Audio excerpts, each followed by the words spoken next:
Closing market comments for Tuesday, June the 15th. Well, the market continues to be very erratic as we expected last week. It continues again this week. The crop report on Wednesday didn't have any real big surprises other than they did lower the corn carryout by 150 million. So now we go back to weather, and weather looks like rain coming for the most of the corn belt, although very little has fallen at this time. The market seems to be reacting to it. Crop conditions out yesterday showed that the corn conditions were down 4% at 68% good to excellent. Trade was expecting 69. That's down from 71% last year. Indiana was at 73% unchanged. Illinois at 68 down 6. Ohio at 72 down 4. Michigan 55 down 1. Iowa 63 down 14%, biggest drop since 2012. Minnesota 58 down 11, similar. Nebraska unchanged at 84, got some rain there and irrigation. South Dakota down 1 at 45, and North Dakota down unchanged at 42. So you can see the conditions overall were a little weaker, especially in Iowa and Minnesota, were 14 and 11 respectively. Corn emerged was 96% this week, up from 90% a week ago, 94% last year, and 91% average. Indiana was at 96, Illinois 98, Ohio 94, Michigan 94, Michigan 99, or Iowa 99, Minnesota 98, Nebraska 99, North Dakota 90, and South Dakota 96. So corn emergence looks good at this time. Soybean conditions came out. They were at 62%. That's down 5. Trade was expecting 65, so much bigger drop than expected.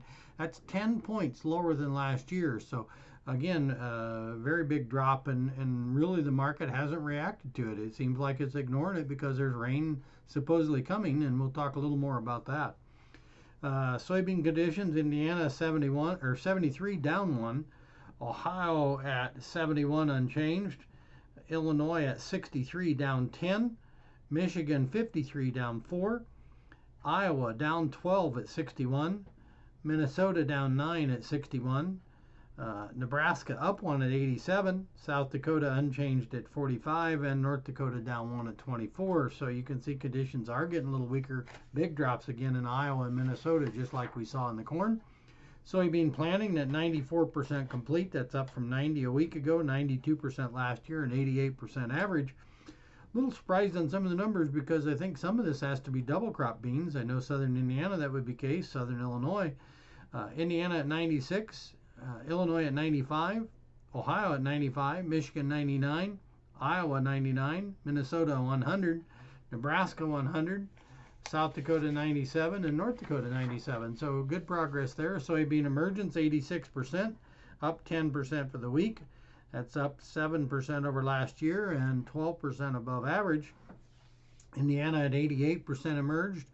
Illinois 91, Ohio 86, Minnesota 97, Michigan 95, Iowa 93, Nebraska 91, South Dakota 94, and North Dakota 83. So pretty good emergence there, better than normal. Winter wheat conditions were down 2% for the week. Indiana was actually up 2 at 77. Illinois up 6 at 82. Ohio up 1 at 77. Michigan up 1 at 55. Wisconsin down 6 at 81. The states that dropped were down in the south and in the west. You've got South Dakota at 22, North Dakota at 20, Nebraska at 58, Kansas 64, Oklahoma 61, Texas 25%. So you can see western states continue to be dry and continue to show issues. Winter wheat harvest just getting started. Indiana is at 1%, Illinois at 0. Those are 5 and 12 respectively. Missouri only at 2, normally at 20. So everybody's a little behind on the winter wheat harvest, and that's true even in the hard run winter wheat areas out west. So you can see that the crop conditions have went down, and the market has went down at the same time. Kind of a strange combination to have, but just not a lot of support there with rain in the forecast. As you look at the forecast, the Canadian forecast is calling for very little rain out in the Midwest. The GFS forecast is calling for some rain in the Midwest, and the Euro forecast is calling for heavy rains in the Midwest, with this places in Iowa up to 7 inches. Currently, year to date, Iowa is 7 inches behind normal for rainfall at this time for the year. So you can see they are dry, and a few showers isn't going to fix their problem. They need to get substantial rain. Now, again, the Euro model shows that they could get 3 to 7 inches depending on what parts. Good rains in Minnesota, Nebraska, a big part of the Midwest. But again, that's different from the American model, the GFS model, and the Canadian model. So we'll have to wait and see what happens. Again, we're going to be in a weather market. It's going to last for a while. Just a reminder, on June 30th, we have the stocks report for June 1 and the acreage report, and that will be updated acres.